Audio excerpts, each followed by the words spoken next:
Bismillahirrahmanirrahim. I'm Fatima from Islamabad, Pakistan.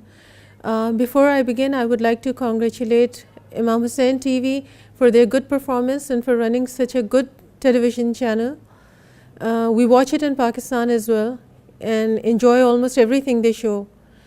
Now that I've been asked to talk about Imam Hussain alayhi salam and my experience in Karbala, the more I think about it, I find it hard to explain because it's an experience that is that cannot be described in words. It's like being asked, what you think, what does a person value the most? You value your life or you value your family. If you're asked about your family, what you think about them or what you think about your life, you can't explain. Imam Hussain alayhi salam is somebody who is much more to us than just our life and our mere belongings in this world. I would come to Karbala any time that I got, any chance that I got to come here. Last year I was here for Arbaeen, and I had come with a group of friends, but I think that was the most extraordinary ziyarat of my life because when the walk began from Najaf to Karbala, I was separated from my friends and I walked all alone from Najaf to Karbala.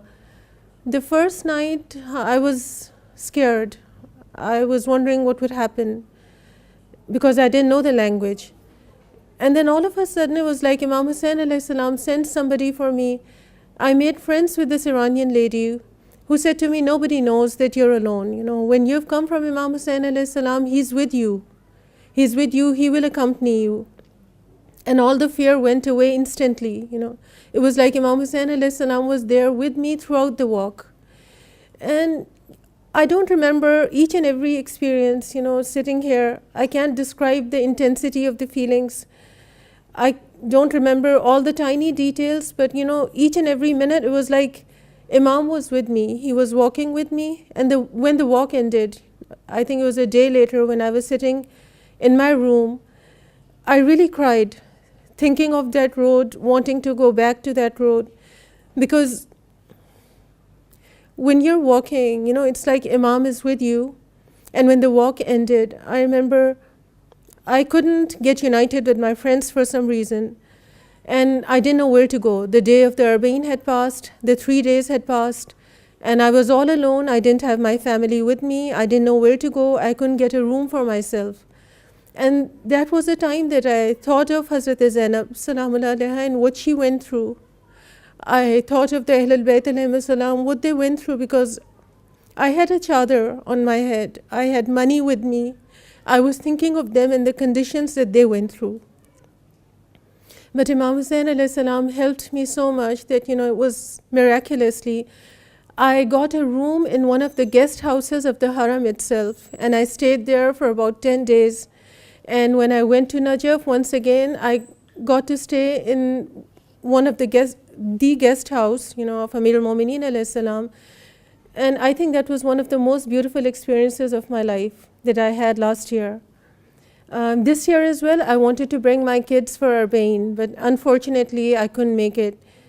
But I realized that, there was a divine wisdom behind it because I think that maybe next year my kids might be able to gain more from the walk. This year, they needed to get familiar with Imam Hussain alayhi salam as adults. They needed to know him more closely and to experience that love, to experience that feeling. When you look at Ashura, obviously Imam Hussain alayhi salam is the brightest of all personalities because he is the focus of Ashura. When you look at his character, it's all beauty, it's all patience, all the virtues in the world that you can think of. When Allah loves somebody, He has a reason for it. And when you think of Imam Hussain alayhi salam and, just the feeling that you share that love with Allah is really overwhelming. The primary dua, the most important thing that I want from Allah when I come to Imam Hussain alayhi salam is the zuhur of Imam Zamana alayhi salam, And that is one thing that I feel that all the Shias need to ask for, because that is where the solution lies for all our problems. And if we come to Imam Hussain alayhi salam and we see his shrine and we are able to relate to him and we love him so intensely, imagine what it would be like if we were able to see Imam Zamana alayhi salam, and if we were able to go in his presence and see him with our own eyes.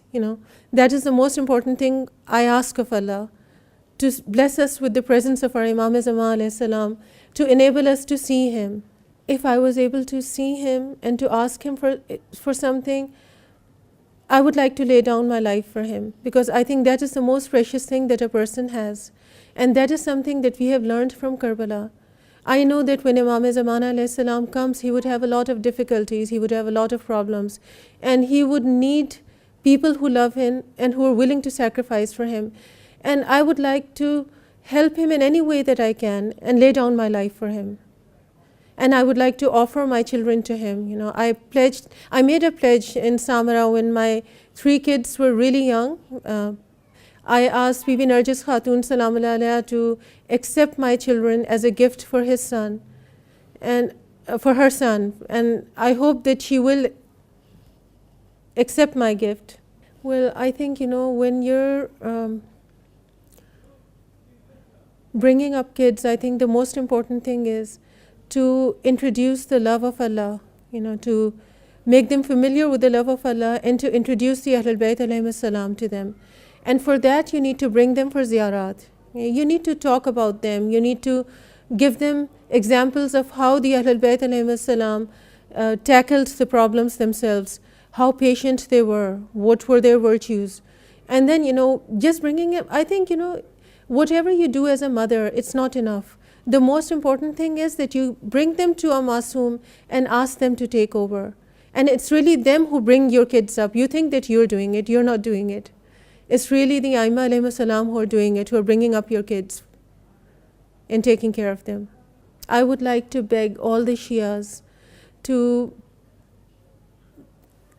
pray as much as possible for Imam Zamana alayhi salam. I have noticed even in Pakistan, I don't know about the other countries, I have seen that amongst the Iranians as well, that usually when a majlis ends, people start asking for all sorts of things. And they don't ask for Imam Zamana alayhi salam zuhur. They don't ask Allah to strengthen him. They don't pray for him the way they pray for their families. I would only like to ask people to pray for him before they pray for anything else for themselves. Assalamu alaikum wa rahmatullahi wa barakatuh. My name is Zainab Tejani. I'm born and bred from Peterborough, United Kingdom, and I'm currently studying in the University of Hertfordshire, and I'm currently studying pharmacy. It's actually my second time that I'm visiting Karbala. The first time I came was when I was of 8 years of age, so I could hardly remember anything, and ever since I've learnt about the story of Karbala in detail, it's always been my dream to visit Karbala. And alhamdulillah, this year it's come to fulfillment, and I can actually feel that I'm living the dream, alhamdulillah. The atmosphere is buzzing, it's absolutely wonderful. You hear the sounds of Quran, for example, the sound of adhan, and you just feel spiritually so content. And not only that, but the people here are so hospitable. You actually feel that you're staying with the visitors and the zawar and the people that live by the principle of Imam Hussain alayhi salam. The aim of coming to Karbala is purely because of the fact that Imam Hussain alayhi salam and Abu Fadil, they sacrificed their entire life, everything for the sake of Islam, everything for the sake of Allah subhanahu wa ta'ala. And to me, my aim was to actually help them, respond to the call of Hal min Nasirin Yansurna, and sacrifice everything that I have for the sake of Imam Hussain alayhi salam and Abu Fadil. Yes, I've always felt that. I've honestly felt like whenever a friend of mine or a family member, like for example my 2 brothers, they came to the holy city of Karbala in April-May time, and I felt that why didn't I come as well? I had exams in the way, I had university in the way, and it felt as if I was crying every day, day in, day and night, that Imam al-Hussein alayhi salam, I felt that he hasn't called me, and I felt very, very upset. So I made an intention in the summer, and I said, I'm going to sacrifice everything that I have, and I'm just going to come and visit you. Although I've got exams coming up soon, fairly soon in January, February time, but I said to myself, I'm going to sacrifice everything that I've got this time, and I'm coming to visit you. And alhamdulillah, we got our visas ready within a few weeks. There was only 3 spaces left on the plane. And I said, that's it, I'm just going to come to Karbala, I'm going to book my tickets. And alhamdulillah, within a few weeks, everything got sorted. So ever since I was a little girl, around the age of 3 or 4, ever since I was able to speak, I have been reciting Latmiya and Noha in the name of Imam Hussein alayhi salam. And I have started to write poetry in the way of his service.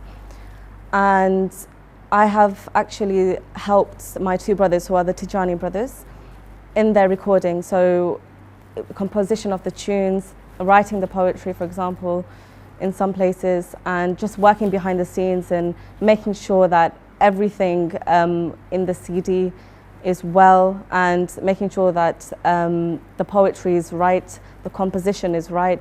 So I've done everything behind the scenes, and I've recited a few tracks actually in the CD, and alhamdulillah, all I can say is I thank Allah subhanahu wa ta'ala for being the servant of Imam Hussein, because that in itself is a great honor and a great reward that anyone could have. Alhamdulillah. It has a lot of effect on your personality. Just by being near Abu Fadl, you feel strength, you feel power, and that makes you, in front of, he was always powerful, and he had the strength, and he was always loyal towards his brother, and he had this power against facing the oppressors of his time.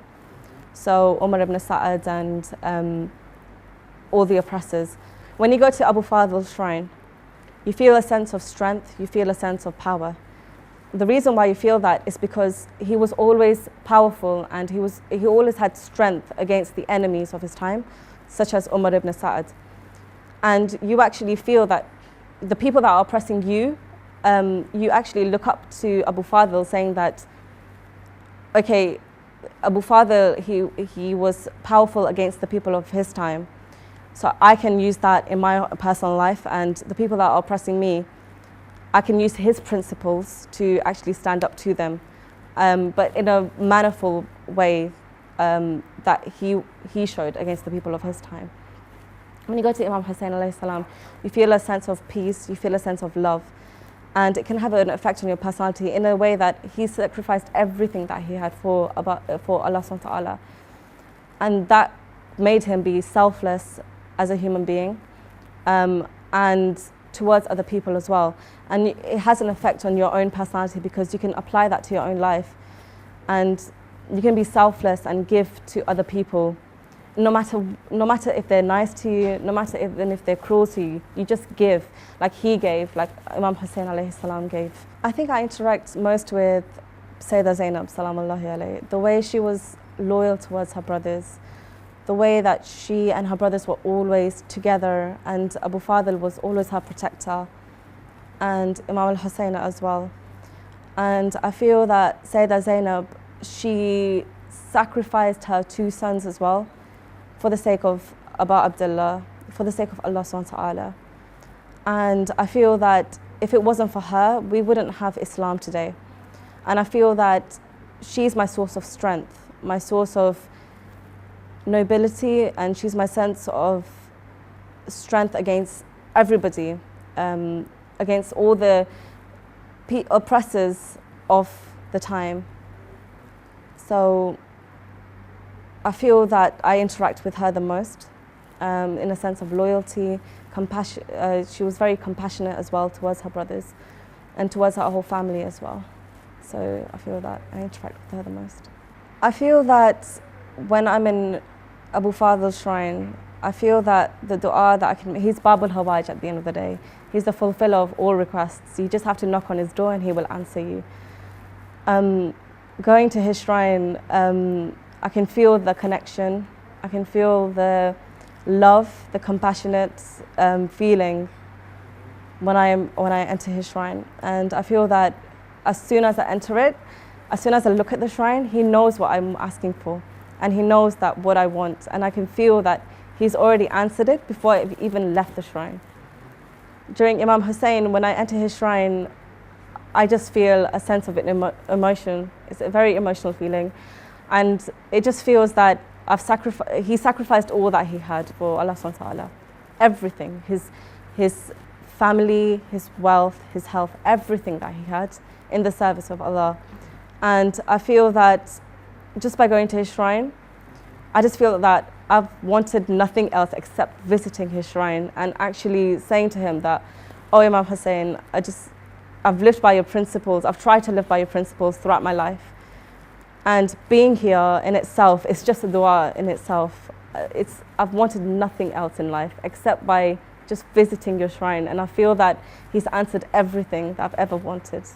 Every step in Karbala, I feel that the way that the events took place, so Abu Fadil, when I walk from the hotel to the shrine and I see the right hand of Abu Fadil's shrine or the mazar itself being there, I feel that it's just an overwhelming feeling. I feel a sense of emotion that, you know, he went to Nahr Furat, he went to get the water, but he couldn't come back to the tents. He couldn't visit, he couldn't make it to Sayyidah Ruqayya and couldn't give the water.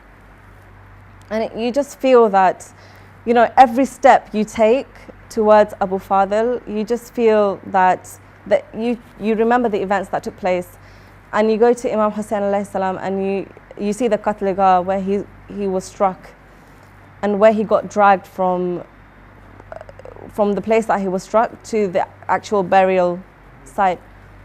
And you just feel that you just feel a sense of emotion that how could the oppressors oppress such a humble and loving personality. And every step I walk is just so emotional. I just feel so sad, you know, I feel really upset.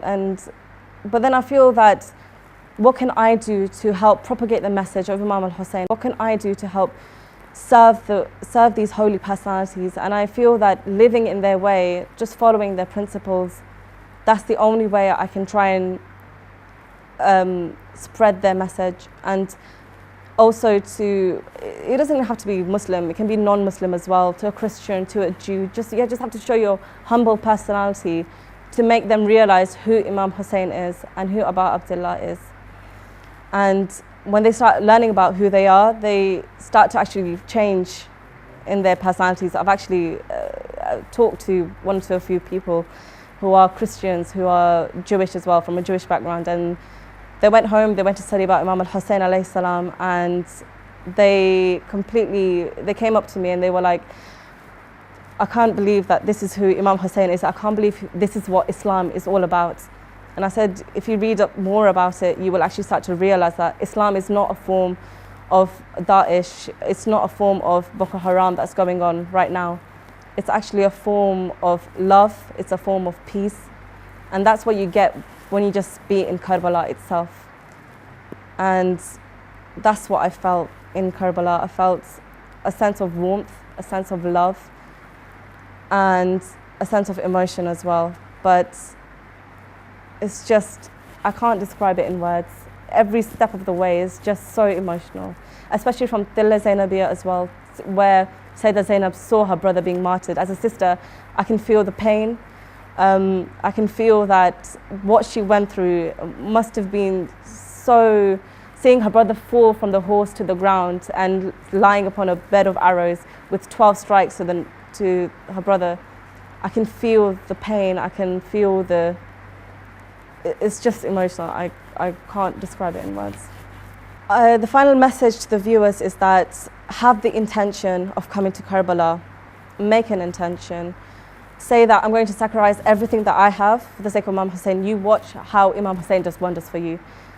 because in my life, I've tried to sacrifice everything that I've had for Imam Hussein in certain moments in my life. And I've realized that when I sacrificed everything that I had for Imam Hussein, all the things that I've ever wanted, or even by being in his service, I felt that he has given me everything that I've ever wanted. And just by, and the biggest dua was to visit the shrine of Imam al-Hussein and Abu Fadl, and that is the biggest honor anyone can have.